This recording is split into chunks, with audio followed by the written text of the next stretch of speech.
बच्चों, आज मैं कक्षा 8 के अंतर्गत जो विषय हिंदी का मंजरी है उस विषय का जो तीसरा पाठ सच्ची वीरता है, जिसको सरदार पूर्ण सिंह ने लिखा है। यह एक प्रेरणादायी निबंध है। ठीक है, इस पाठ से संबंधित जो है इस पाठ का सारांश बताएंगे और इस पाठ के अंतर्गत जो गद्यांश है, ठीक है, उसकी व्याख्या भी बताएंगे। पहले आप लोग जो है सच्ची वीरता नामक जो पाठ है उसका सारांश सुनिए। देखिए, सरदार पूर्ण सिंह के द्वारा लिखी गई सच्ची वीरता मानव की अस्मिता एवं आत्मसम्मान को बढ़ाने के लिए किस तरह की इच्छा शक्ति चाहिए, कैसे कोई व्यक्ति किसी विषम से विषम स्थिति में भी अविचलित की मन स्थिति के साथ रह सकता है।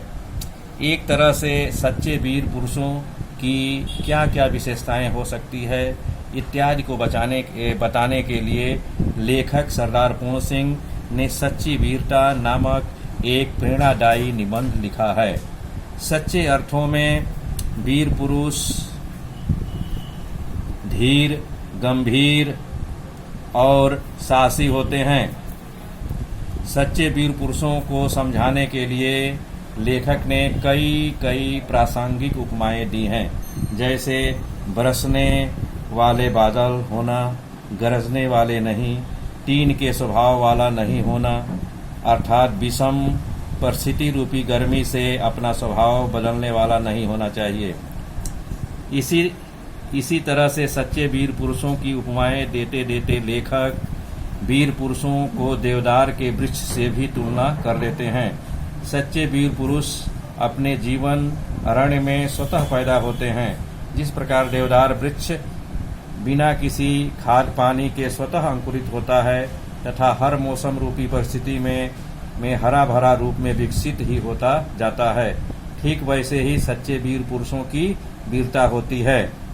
अब आप लोग जो है इस पाठ के अंतर्गत जो गद्यांश है उस गद्यांश की व्याख्या हम बताएंगे। जैसे देखिए, वीरों को बनाने वाले से लेकर खड़े हो जाते हैं, इसका बता रहा हूँ इस गद्यांश का। देखिए, सबसे पहले संदर्भ लिखेंगे प्रस्तुत। ठीक है, प्रस्तुत गद्य पंक्तियां हमारी पाठ्य पुस्तक मंजरी भाग 3 के सच्ची वीरता नामक पाठ शीर्षक से लिया गया है। इसके लेखक सरदार पूर्ण सिंह हैं। अब इसका प्रसंग हो जाएगा कि प्रस्तुत गद्यांश में लेखक ने देवदार वृक्ष से वीर पुरुषों की तुलना किया है। अब इसकी व्याख्या सुनिए।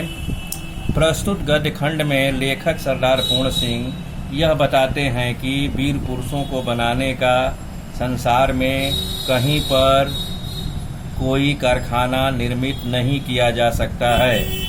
ये वीर पुरुष स्वतः ही अपने जीवन रूपी जंगल में पैदा होते हैं। जिस प्रकार देवदार का वृक्ष बिना जल, खाद इत्यादि के बिना बड़े ऊंचे पर्वतों पर उग जाते हैं, उनके लिए किसी के द्वारा पानी, दूध और सहारे की आवश्यकता नहीं पड़ती है। वे स्वतः ही वीर रूप में सबके सामने प्रकट हो जाते हैं। ठीक है, ये इसकी व्याख्या हुई। अब टिप्पणी देखिए आप लोग। देखिए, प्रस्तुत जो गद्यांश है इसमें लेखक सरदार पूर्ण सिंह जो भाषा है इनकी, उस भाषा में शुद्ध खड़ी बोली का प्रयोग किए हैं। ठीक है, बड़े ही सरल सहज रूप में। इसके बाद दूसरा देखिए, इस गद्यांश में जो मुहावरों का प्रयोग लेखक पूर्ण सिंह ने किया है उससे इस गद्य की रोचकता और बढ़ गई है। ये इसकी विशेषता के अंतर्गत है। तीसरा है, लेखक ने इस गद्यांश में लक्षणा शब्दशक्तियों का प्रयोग बड़े ही सहजता के साथ किया है। ठीक है, यहीं पर इस वीडियो की समाप्ति होती है। अब हम नेक्स्ट वीडियो में मिलेंगे।